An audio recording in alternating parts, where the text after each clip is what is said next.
Hello everyone, week 8, and we will have entry strategy and strategic alliances. So we talk about international business and the international trade theory and see how this works in practice. So objectives: explain 3 basic decisions that a firm needs to be considered before taking a foreign investment. Compare and contrast different modes the firm used to enter a foreign market. Identify the factors which influence firm choice of entry mode. So we will see different entry modes, so identify the factors. So what are the basic decisions of firms make when they will expand globally? They need to decide on which market to enter, when to enter, and on what scale. The whole country penetration, or region penetration, or just a town penetration. Which entry mode to use. So we have exporting. You can sell your goods directly to another country. You can have licensing or franchising to a company in the host nation. So Starbucks is the case, or Costa Coffees. These are all the franchises. McDonald's, KFC, you can think about. They are all same concept. They franchise license out the business model and another contractor carries out for you. Or you can find a local company and you can have a joint venture with them. You can establish a wholly new own subsidiary for your sake, or you can acquire, you can take over the established enterprise. So what influences the choice of entry mode? We have several factors which affect it. First one, transportation cost. If it is cost too much to transfer your goods, yes, it is more effective to have a production plant on that country. The barriers, trade regulations, the political risk that country has. If it is too risky, you will avoid it. If it is not, it's politically stable, yes, you will be more willing to set up a branch in another nation. The economic risk, the cost. Firm strategy, would you like to expand globally, and will you prefer to be a local player or regional player? So the optimal mode varies by the situation. What makes sense for one company might not make sense for another one, so they need to think globally and locally, or they will prefer and find tailor-made solutions. So which foreign market should firms enter? The choice of market will depend on their long-run profit potential.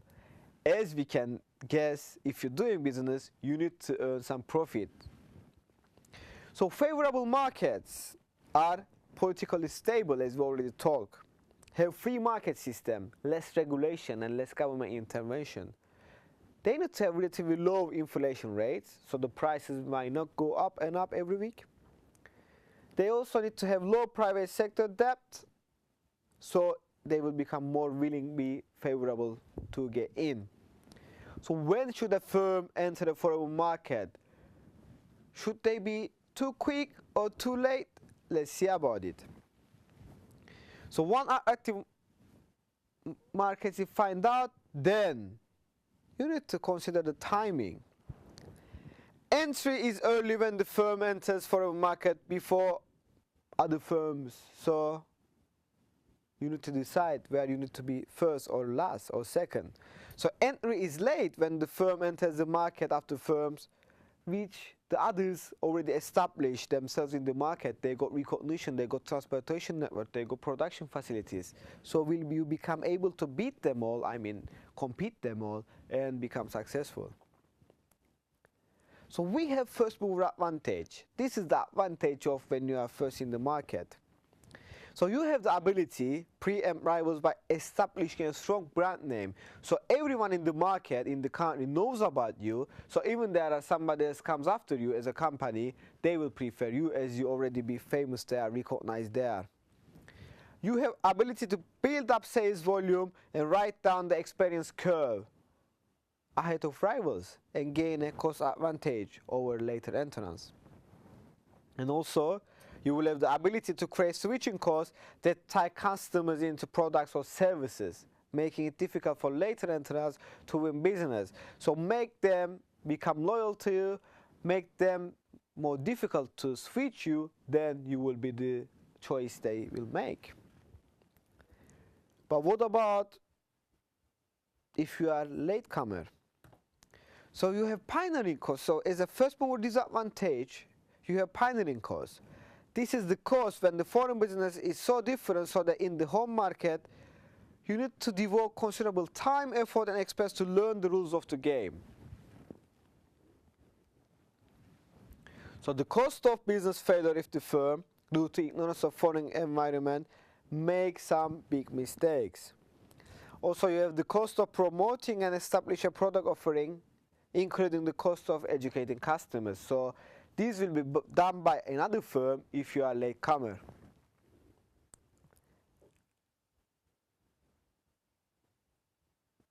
So there are 6 different ways to enter a foreign market. First one is exporting. So it's a common step for many firms, but later on you can change your method. You have turnkey projects. So you have a contractor there which handles every detail of the project for a foreign client, including the training of the operating personnel. So even the personnel is operated and trained by a local contractor. So when you complete your contract, you have the key to plant and ready for full operation. Everything is set up by another contractor, and you just get in there, start your business. You have licensing, so you have licensor grants the rights of intangible property, the fees, so the royalty fee, patents, intervention, formulas, processes, designs, copyrights, trademarks is all licensed, so you are free to sell your product or services. And also, we already talked about franchising. This is when you have a licensing within the franchisor, is not only sells the intangible property, but also you have agreed on both sides that your product will be sold by that franchisee, and the service style, the business style, the operation style, even the resources they will use will be supplied by you under agreement, and probably most likely they will pay for your services. So we have joint ventures with a host country firm. So when a firm joins within a local or couple more domestic firms and they have cooperation there, most of the time if there is 2 firms, there is 50-50 partnerships. Or you can, as we talked before, have a wholly owned subsidiary. So you own 100% all of the shares and you decide to set up new operation. Or you can acquire an already established firm. So let's have another video which will summarize up all what we discussed.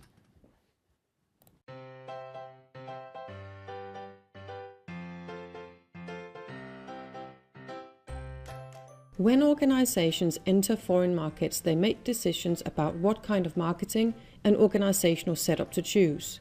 As marketers, we talk about making decisions about an organization's entry mode. However, before we start, let us list the learning goals for this video. Firstly, the goal is to understand what an entry mode decision is and how it's connected to the rest of the internationalization process. Secondly, why this decision is important. And subsequently, how we can go about making an informed choice by looking at some of the factors that influence our decision. We will also provide an overview of the different entry modes available for us to choose between. So let us begin. So how is the entry mode decision connected to the rest of the internationalization process? When an organization goes from marketing their products and services only on their home market to also target one or several foreign markets in different countries or regions, we talk about an organization's internationalization process. The internationalization process starts with the choice of which foreign markets to target. We call this the market selection process. Ultimately, we will define our marketing mix, the 4 or the 7 Ps, for the foreign market. The marketing mix we use on the foreign markets may vary to the one we use on the home market. We would address issues regarding standardization and/or adaptation of the marketing mix. However, Before deciding on the marketing mix, we need to address how to organize our entry to the foreign market. We discuss which entry mode to use, and many factors will influence our decision. Choice of entry mode is what we will address in this video. So why is choice of entry mode important, and how can we go about making the right choice? Let us use an example. This French business, located just outside of Paris, produces French cakes and desserts. In these modern production facilities, well-educated confectioners develop recipes and create delicious cakes and desserts ready to be sold and distributed to cake-loving customers. The cakes and desserts are frozen immediately after production and are then distributed to a variety of catering companies, restaurants and cafes around France. So what might impact French Cake's choice of entry mode to a foreign market? French Cake's internal situation will have an impact. Some external factors about the particular country, region and market of choice will influence that decision. Some conditions related to possible outsourcing of activities are addressed in transaction-specific factors. And finally, French Cake's preferences for the different characteristics of the various entry modes will also affect their choice. As we will address these 4 sets of factors for French Cakes, we will use this visual to indicate in which direction the different factors are pointing us. Some factors might indicate a move towards internalization, in other words, that using a hierarchical mode is appropriate. Other factors might indicate that a move towards externalization, using an export mode, is more suitable. And some may indicate a more moderate approach, and thereby point in the direction of an intermediate mode. So let us apply this visual to our example with French Cakes, as we address the 4 sets of factors. French Cakes have set their eyes on the UK, and their initial idea is to enter the country by setting up a sales and production subsidiary in the UK. The characteristics of hierarchical modes are: high setup costs. A production site and sales force carry a large investment. High risk, as there is no guarantee that the initial large investment will pay off. A low level of flexibility, as the large investment will make it difficult to quickly pull the plug on the UK adventure should business not prove to be as successful as hoped. A high level of control, as French Cakes would hold on to complete ownership of all value chain activities, being in the position to make all decisions about target groups, distribution channels, and so forth. Let us address the first set of factors, the internal factors. Let us use this visual as we evaluate French Cake's internal factors, and let us see if this will indicate a move towards internalization, as French Cakes are considering. French Cakes is a small company. Their resource availability is low, and therefore a large investment would be risky. They have no international experience. Making use of an external partner's expertise might prove advantageous. The cakes and desserts are not technically complex. And although their cakes and desserts are good, French Cakes doesn't carry a large product differentiation advantage in terms of, for example, brand image. An evaluation of French Cake's internal factors has revealed an indication towards externalization, and not towards internalization as French Cakes initially suggested. French Cakes also has another suggestion. Meet Mr. Thompson. Mr. Thompson is a UK-based agent.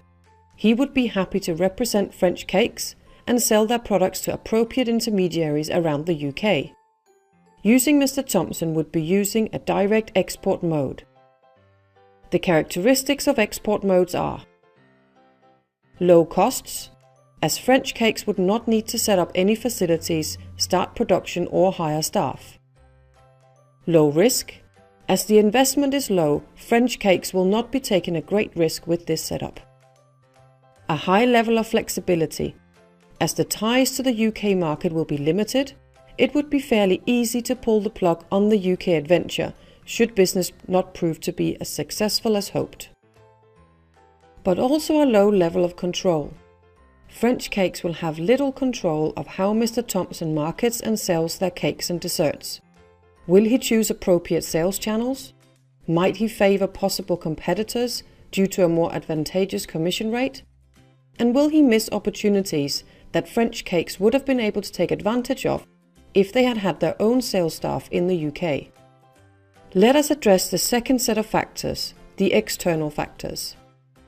These are factors that address the foreign market of interest, in our case the UK market for cakes and desserts.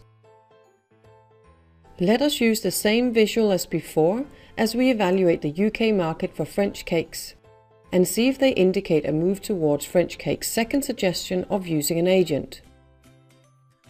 Although the UK is geographically close to France, research will tell us that the socio-cultural distance is considerable.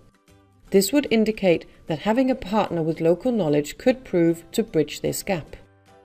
French Cakes have researched the UK market and concluded that the market is of a decent size and that it is growing at a moderate pace. Currently, there are no trade barriers standing in the way of exporting goods to the UK. French Cakes have discovered that the competition is intense. This would add to the level of risk should they wish to use a hierarchical mode. Therefore, this indicates a move towards externalization. Research has also shown that there are a large number of relevant intermediaries available. Mr. Thompson is just one of many options in this field. Although the market has experienced growth, Brexit is believed to cause some general instability and uncertainty in the market. So, an evaluation of the external factors has also revealed an indication towards externalization. This supports French Cakes' second suggestion of using an agent. French Cakes are still considering both options. 1. A sales and production subsidiary, and 2. An agent. The decision isn't made until a thorough investigation of all 4 sets of factors have been carried out. Some factors might prove to be a showstopper, making other factors less important when making the final decision. So let us move on to the third set of factors, the transaction-specific factors. These address to what extent outsourcing, i.e. using an independent partner to carry out certain functions, is advantageous and safe. Let us use the same visual as before as we evaluate and see if they indicate a move towards French Cakes' first or second suggestion.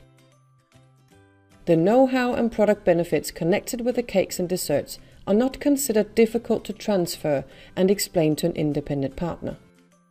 French Cakes consider it unlikely that an independent partner will show opportunistic behavior. Marketing and selling their cakes and desserts will not reveal secret recipes. So, an evaluation of the transaction-specific factors has also revealed an indication towards externalization. Let us move on to the fourth and final set of factors, the desired mode characteristics. We will evaluate French Cakes' wishes in terms of the main characteristics of the different types of entry modes. French Cakes have expressed that they can't afford to be too risky. They have no desire to be in complete control of the operation. They see the UK adventure more as a first and trial and error step in their internationalization process. Therefore, they are also very keen on a high level of flexibility, so that they are able to pull the plug on their UK adventure should business not prove to be as successful as hoped. An evaluation of these and the other 3 sets of factors indicate a move towards externalization, which support French Cakes' second option of using a UK agent, a direct export mode. Now we have evaluated 4 sets of factors that will influence French Cakes' decision of entry mode. We have addressed the internal factors, the external factors regarding the UK market, the factors evaluating outsourcing suitability, and which mode characteristics French Cakes desire. Conducting a systematic evaluation of all 4 sets of factors has enabled us to recommend a suitable entry mode for French Cakes. We have now established what an entry mode decision is and why we need to know about it.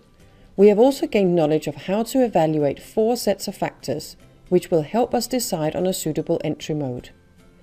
and we have established the connection to the rest of the internationalization process. So let's move on. Organizations might choose one or a combination of different entry modes during their internationalization process to one or several foreign markets. The different entry modes will not be discussed in detail in this video, but let us just provide an overview. Export modes include direct export, cooperative export, and indirect export. Direct export is the mode we recommended for French cakes in the example used in this video. Intermediate entry modes include joint venture, strategic alliance, franchising, licensing, contract manufacturing, and management contracting.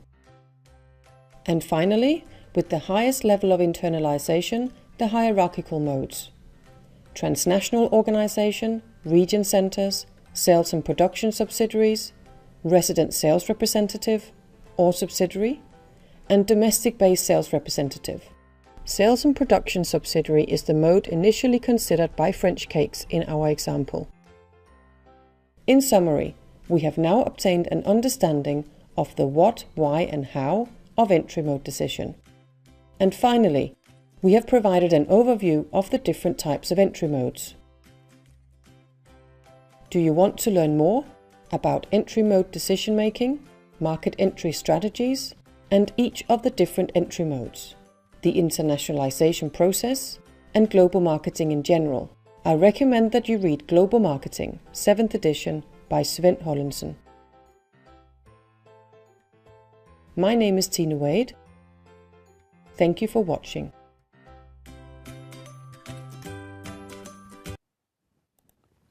So everyone, we look at how you can enter a different market.